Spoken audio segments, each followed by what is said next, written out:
ஒப்பந்தப்படி கூலி உயர்வை ஜவுளி உற்பத்தியாளர்கள் அமல்படுத்தாததால் விசைத்தறியாளர்கள் மீண்டும் போராட்டத்தில் இறங்கும் சூழல் ஏற்பட்டிருக்கிறது.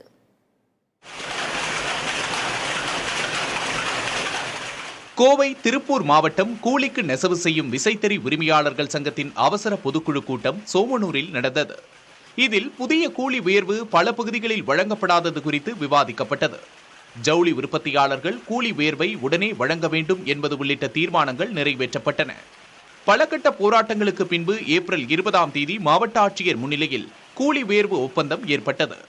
21ஆம் தேதி முதல் அமல்படுத்த வேண்டிய கூலி உயர்வை 1 மாதத்திற்கு மேலாகியும் ஜவுளி உற்பத்தியாளர்கள் வழங்கவில்லை. இதனால் நஷ்டத்தை சந்தித்து வருவதாக கூறும் விசைத்தறியாளர்கள் 2 வாரங்களுக்குள் புதிய கூலி உயர்வை வழங்க ஜவுளி உற்பத்தியாளர்கள் முன்வர வேண்டும், அதற்கு தொழிலாளர் நலத்துறை அதிகாரிகள் நடவடிக்கை எடுக்க வேண்டும் என்றும், இல்லையென்றால் மீண்டும் போராட்டம் நடத்தும் சூழ்நிலை ஏற்படும் என்றும் கூறியுள்ளனர்.